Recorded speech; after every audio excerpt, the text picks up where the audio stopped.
नमस्कार, आपका अखबार के YouTube चैनल पर आपका स्वागत है। मैं हूं प्रदीप सिंह। कर्नाटक विधानसभा चुनाव का नतीजा क्या होगा? अब देखिए, मैं तो कोई भविष्यवक्ता हूं नहीं, आप भी नहीं। हम सब केवल अनुमान लगा सकते हैं। तो अनुमान कैसे लगाएंगे?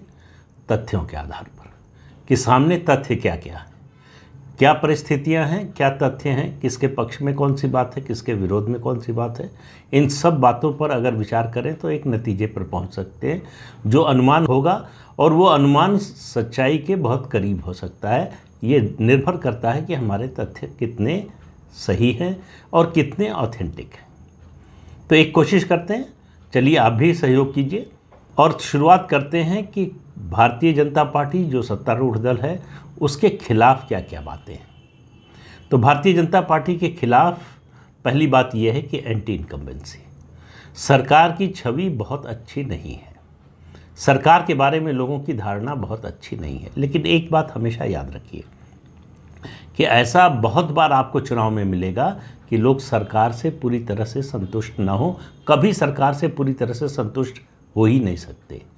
तो असंतोष और विरोध, इन दोनों में अंतर होता है कि अगर संतुष्ट नहीं है पूरी तरह से तो उसको उखाड़ फेंकना चाहते हैं या उसके खिलाफ वोट देंगे, ये ज़रूरी नहीं है, लेकिन ऐसा हो भी सकता है।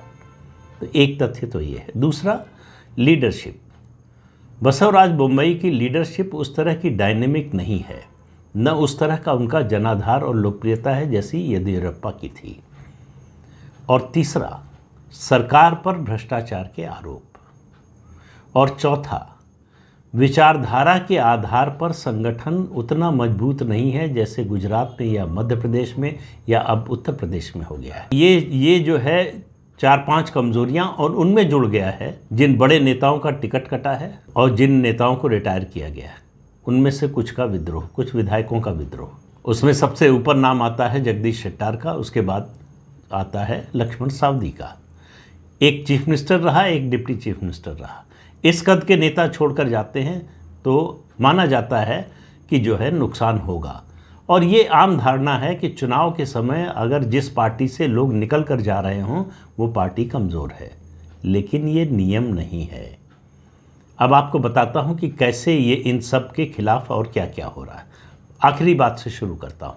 जो लोग छोड़ कर गए, बगावत कर रहे हैं, बड़े नेता छोड़ कर गए हैं, कांग्रेस पार्टी में शामिल हो गए, शेट्टार और सावदी। आप याद कीजिए, सिर्फ 1 साल पहले का दृश्य। उत्तर प्रदेश में बड़े जातीय समूह के नेता छोड़कर जा रहे थे और उस समय कहा जा रहा था कि बीजेपी का अति पिछड़ा आधार टूट गया, बीजेपी का दलित आधार, जो गैर जाटो दलित आधार था, टूट गया और बीजेपी का सफाया हो गया और समाजवादी पार्टी सरकार में आ रही, क्योंकि ये सब लोग निकलकर समाजवादी पार्टी में जा रहे थे। तो भाई, जो अगर हवा जिसके पक्ष में होती है, आमतौर पर जो मौसम विज्ञानी होते हैं उसी तरफ जाते हैं।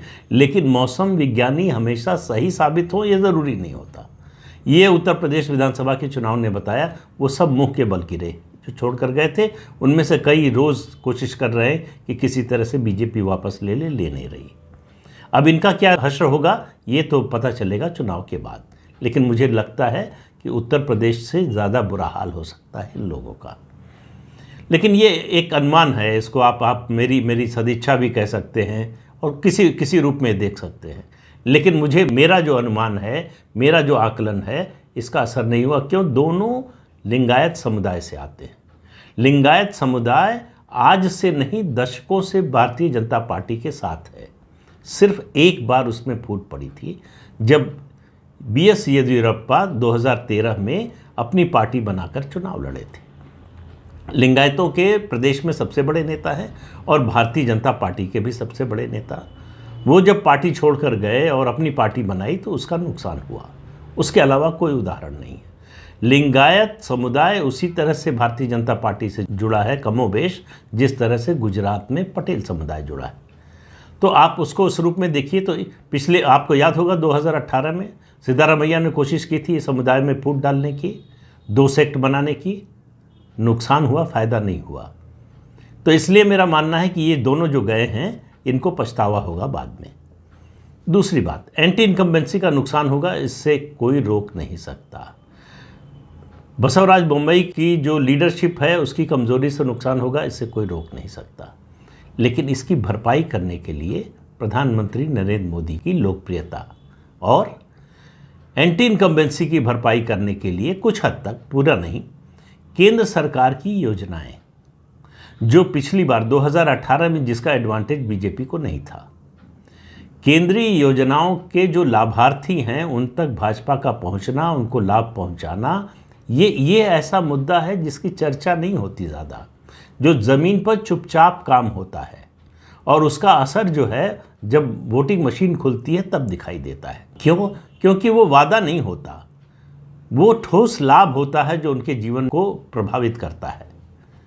तो इसलिए दूसरी बात, बीजेपी 224 सीटों पर उसने उम्मीदवार खड़े किए थे 2018 में, उनमें से 111 टिकट काट दिए हैं बीजेपी ने।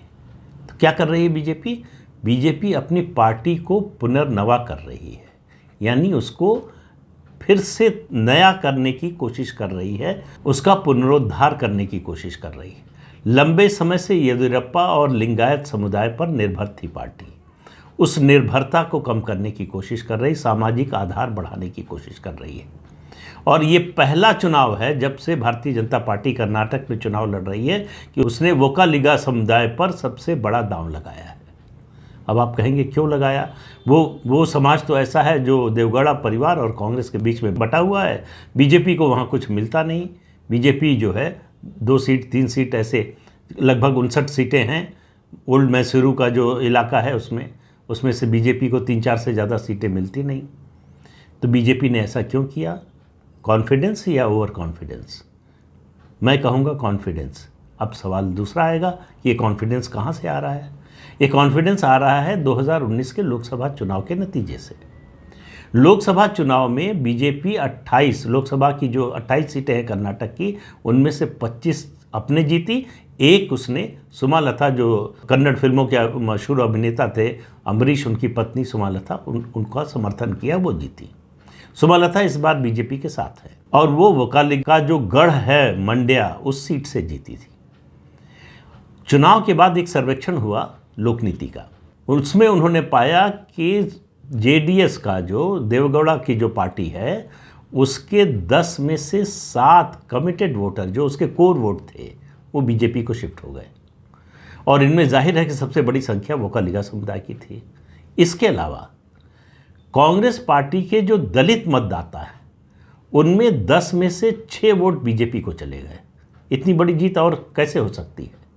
तो बीजेपी को एक उम्मीद जगी कि इन 2 समाजों में हम अपना जनाधार, अपना जो है अपनी पैठ बढ़ा सकते हैं। तो उसने जो नीतियाँ, कार्यक्रम और जो कुछ करना था संगठन में, जो उनको बढ़ाना था, वो सब तो किया ही।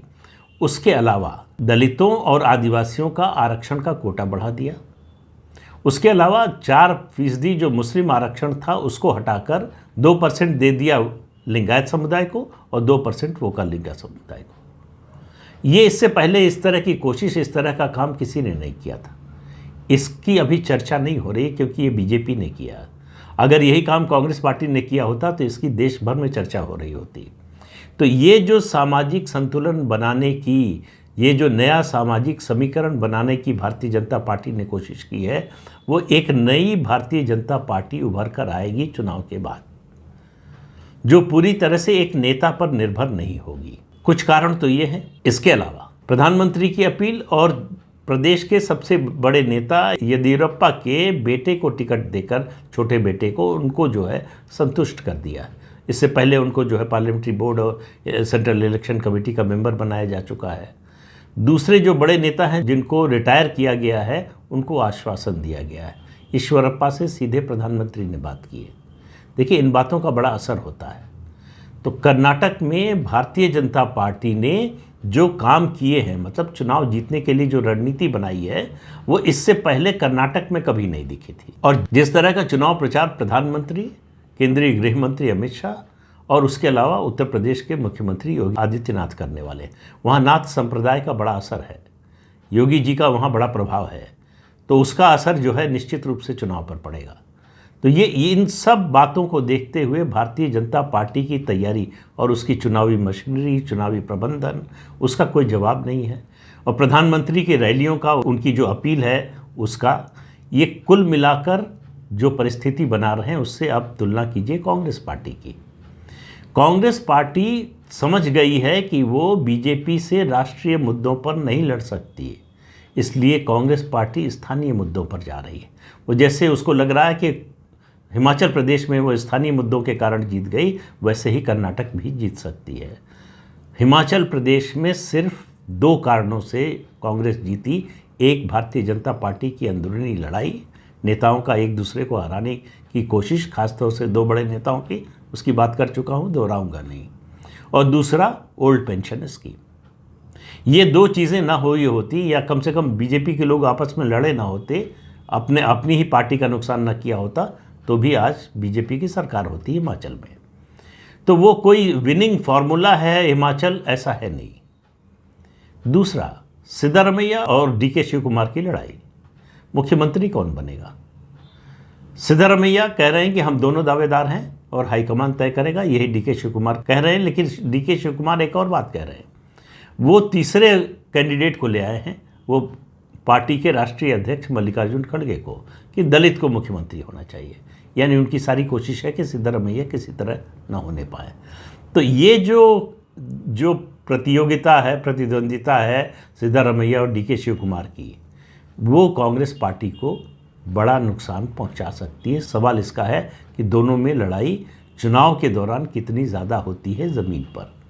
तीसरा फैक्टर, जेडीएस। आपने अगर देखा, ध्यान दिया हो पिछले 4-6 महीनों का, बल्कि एक लगभग 10 महीने, 1 साल से प्रधानमंत्री नरेंद्र मोदी लगातार ये दिखाते हुए, ये जताते हुए कि वो एचडी देवगौड़ा का बड़ा सम्मान करते हैं। संसद में हो, संसद से बाहर हो, उनके बारे में बोलना हो, वोकालिगा समुदाय के बड़े आइकन कैंपेगौड़ा की प्रतिमा के अनावरण के समय जो बातें उन्होंने कही, इन सब के जरिए एक लगातार वोकालिगा समुदाय को संदेश दे रहे हैं कि हम एचडी देवगौड़ा का बड़ा सम्मान करते हैं, उनको अनुकरणीय मानते हैं, उनको जो है आदर्श मानते हैं। लेकिन एचडी कुमारस्वामी एचडी देवेगौड़ा नहीं है, उनके बस का नहीं है आपको संभालने का, और आपकी जो आकांक्षाएं हैं उनको पूरा करने का, वो हम करेंगे। इसीलिए ज़्यादा जोर दिया है बीजेपी। 43 वोकालिगा समुदाय के लोगों को टिकट दिया है इस बार, जो मैक्सिमम है भारतीय जनता पार्टी के इतिहास में। तो ये जो सामाजिक समीकरण बीजेपी साध रही है, उसके बरक्स आप अगर देखें कांग्रेस अपने पुराने उसी रणनीति पर कायम है। मुस्लिम वोट मिल जाए, उसमें एसडीपीआई कुछ कर पाएगा कि नहीं, कुछ काट पाएगा कि नहीं, मुझे नहीं मालूम। लेकिन पीएफआई पर बैन का नुकसान कांग्रेस पार्टी को होगा। बीजेपी ने मुसलमानों का 4% काट कर रिजर्वेशन वोकालिगा और लिंगायत समुदाय को दिया, इसको कांग्रेस मुद्दा बना रही है, जो मुझे लगता है उसके खिलाफ जाएगा। वो कह रही है कि हम अगर सत्ता में आए तो 4% जो मुसलमानों का रिजर्वेशन है उसको रेस्टोर कर देंगे। उसका दूसरा अर्थ भी है, 4% अगर मुसलमानों का रिजर्वेशन रेस्टोर कर देंगे तो इसका मतलब है वोकालिगा समुदाय और लिंगायत समुदाय को जो मिला है रिजर्वेशन 2-2% ज़्यादा, वो ख़त्म हो जाएगा। तो इसलिए बीजेपी ने नया दांव चला है, जो बिहार में बीजेपी के खिलाफ चला गया था, कि कांग्रेस के सत्ता में आने का मतलब है रिजर्वेशन ख़त्म। इसी की काट के लिए ये 2 दिन से राहुल गांधी ने बोलना शुरू किया है, पिछड़ों के आरक्षण का कोटा बढ़ाने, 50% की कैप हटाने, जाति जनगणना की बात। देवराज अरस के बाद पिछड़ा वर्ग का समर्थन उस रूप में कांग्रेस के साथ कभी नहीं रहा जैसा उस समय था।